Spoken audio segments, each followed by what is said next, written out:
ये जो आप देख रहे हैं ये कोई पास्ता की डिश नहीं बल्कि बचे हुए लेफ़्ट ओवर फ्राइड राइस को यूज़ करके मैंने बनाई है आप लोगों के लिए। बहुत आसान है, बहुत क्विक बनती है और बहुत ही मज़ेदार है। तो जानने के लिए देखते रहिए। रेसिपी स्टार्ट करने से पहले मेक श्योर कि आपने सब्सक्राइब किया हुआ है और बेल नोटिफिकेशन को सिलेक्ट किया हुआ है ताकि आप कभी भी मेरी कोई रेसिपी मिस ना करें। मेरे पास क्योंकि पुराने एक दिन बचे हुए प्लेन चावल थे तो मैं गार्लिक herb राइस बना रही हूँ। आप इसको फ्राइड राइस से बनाएं अगर आपके पास पड़े हुए हैं तो। तकरीबन 2 कप मेरे पास उबले हुए चावल हैं। 2 कप अनबॉइल्ड राइस थे तो बॉईल करके 4 कप हो जाते हैं। एक मेरे पास है छोटी प्याज चॉप हुई हुई। एक मेरे पास टेबल स्पून है गार्लिक पेस्ट। और मेरे पास है एक चिकन क्यूब जो मैंने चॉप कर ली थी। फिर मेरे पास मसाले में है नमक हस्बे जायका, काली मिर्च तकरीबन 1 टीस्पून के बराबर, और ये है इटालियन सीजनिंग। अगर आपके पास नहीं है तो इसके बगैर भी बन जाएगा। आप ओरिगेनो, थाइम, रोजमेरी जो ड्राई हर्ब्स मिलते हैं उनमें से कुछ भी जो भी आपके पास हो वो डाल लें, नहीं तो खाली ओरिगेनो से भी बना लें। तो सबसे पहले है मेरे पास यहाँ पे एक पतीली जिसको मैंने मीडियम से मीडियम लो हीट के बीच में हीट किया है, और अब इसमें मैंने 2 से 3 टेबलस्पून डाले हैं ऑयल के। और जब ये ऑयल थोड़ा सा हीट हो जाएगा तो इसके अंदर मैं अपनी प्याज डालूंगी और साथ ही मैं इसके अंदर अपना गार्लिक पेस्ट डालूंगी। क्योंकि गार्लिक herb राइस है तो गार्लिक का फ्लेवर थोड़ा ज़्यादा होगा इसके अंदर। इसको आपने ज़्यादा ब्राउन नहीं करना, सिर्फ हल्का सा सॉटे करना है कि आपकी जो प्याज है उसका कच्चापन ख़त्म हो जाए। तो अब मुझे लग रहा है कि मेरे प्याज जो हैं वो अच्छे सॉटे हो गए हैं, तो इसके अंदर मैं डालूंगी अपनी चिकन की क्यूब। अगर आपके पास चिकन की क्यूब नहीं है तो आप चिकन पाउडर भी यूज़ कर सकते हैं, और अगर आपके पास चिकन स्टॉक है तो आप वो भी यूज़ कर सकते हैं। अब मैंने इसमें डाला है 2 से 3 टेबलस्पून पानी का, ताकि मेरी जो चिकन क्यूब थी उसकी थोड़ी सी यखनी बन जाए और वो मेरे पैन के साथ लगे ना। अगर आपके पास यखनी है, आप यखनी यूज़ कर रहे हैं तो ये करना ज़रूरी नहीं है, क्योंकि यखनी ऑलरेडी लिक्विड फॉर्म में होती है तो आपको पानी डालने की ज़रूरत नहीं है।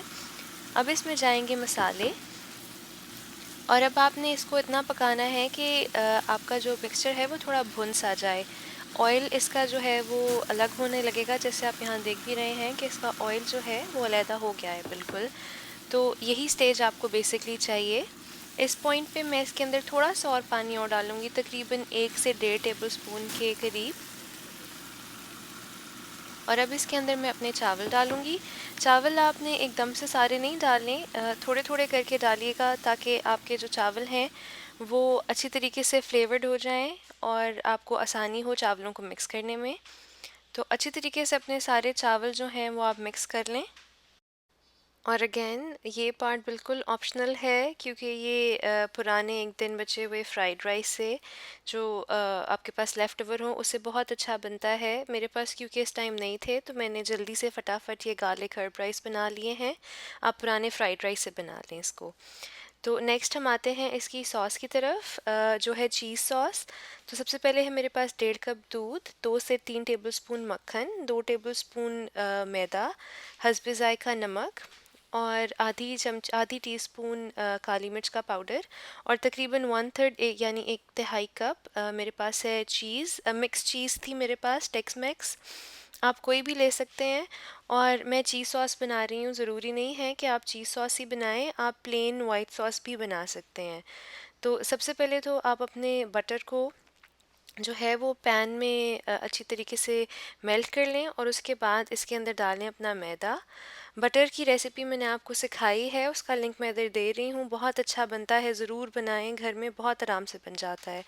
तो बेसिकली अब जो है आपने मैदे को पकाना है कि इसका कच्चापन बिल्कुल निकल जाए।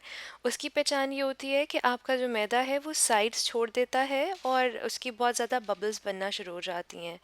ये देखें कि कितना ज़्यादा बबली सा हो गया आपका मिक्सचर। और अब ये देखिए, आप इसके अंदर जब चम्मच को स्ट्रेट जो है वो मार रहे हैं तो आपका एक एक लकीर सी आपको नज़र आ रही है। इसका मतलब ये है कि आपका जो मैदा है वो पक गया है। इस पॉइंट पे हम इसके अंदर दूध डालेंगे।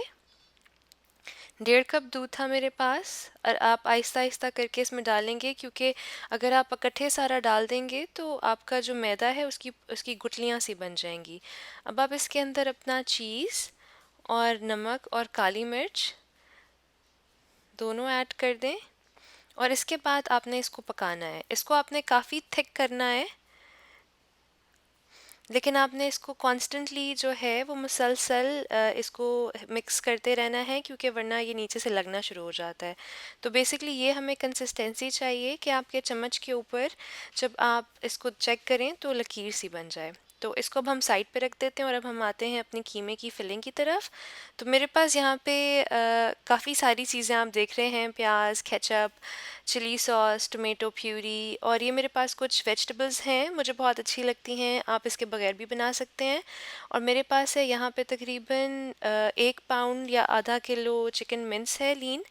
और फिर मेरे पास है नमक, coriander powder 1 teaspoon, 1 teaspoon cumin powder का, 1/4 टीस्पून रेड चिली पाउडर के, 1/4 टीस्पून पेपरिका के, 1/4 टीस्पून वाइट पेपर के।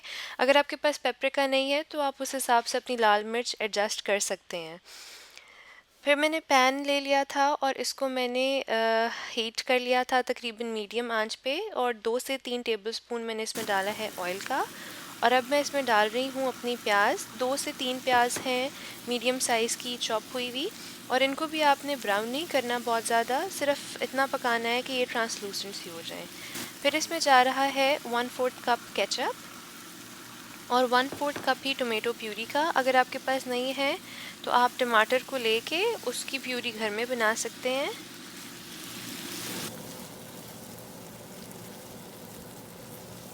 उसके बाद इसमें जाएंगे आपके सारे मसाले, इनको आप अच्छी तरीके से भून लें, अच्छी तरीके से मिक्स कर लें।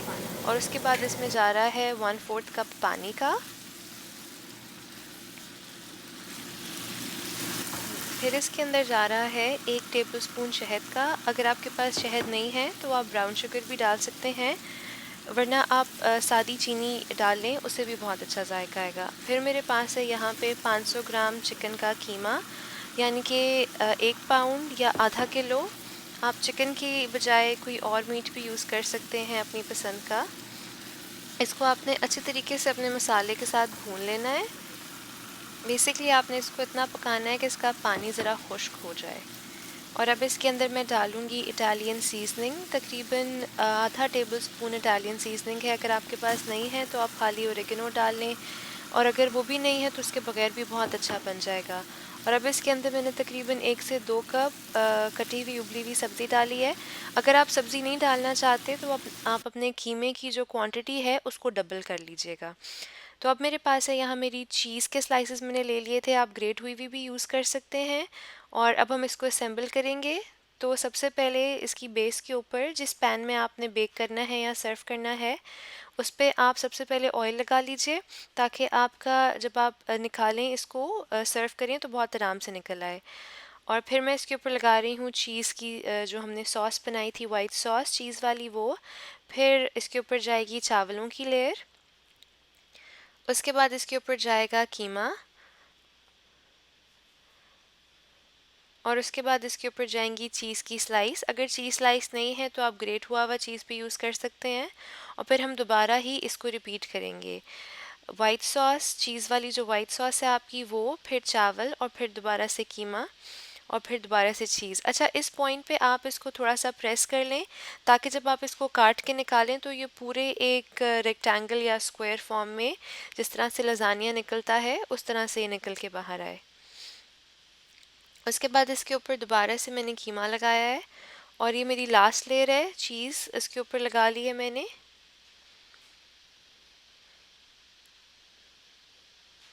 और ये आखिर में इसके ऊपर जाएगा आपका चीज़ सॉस।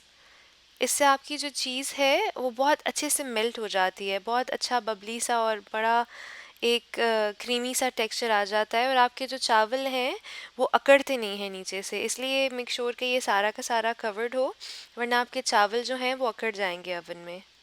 फिर इसके ऊपर मैंने दोबारा से थोड़ा सा ओरिगेनो छिड़क दिया था। और अब आप इसको 400 डिग्री फ़ारेनहाइट पे 30 से 35 मिनट के लिए जो है वो बेक करेंगे, जब तक आपकी जो ऊपर से सारी चीज़ है वो बबली नहीं हो जाती और मेल्ट नहीं हो जाती।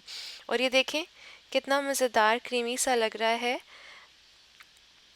और आपको किसी को पता भी नहीं लगेगा कि आपके पास बचे हुए फ्राइड राइस थे और आपने उसकी इतनी ज़बरदस्ती डिश बना ली है। और मैं आपको काट के दिखाती हूँ।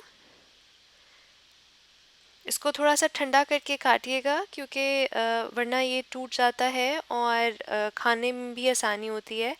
तो इसको मैंने 15-20 मिनट के लिए छोड़ दिया था और फिर मैं काट रही हूँ। तो ये देखें कितने आराम से ये निकल आया है और इतने मज़े की लेयर्स हैं इसकी, बहुत ही मज़ेदार बनता है। इसको आप ज़रूर ट्राई करें और मुझे बताएं कि आपको कैसा लगा।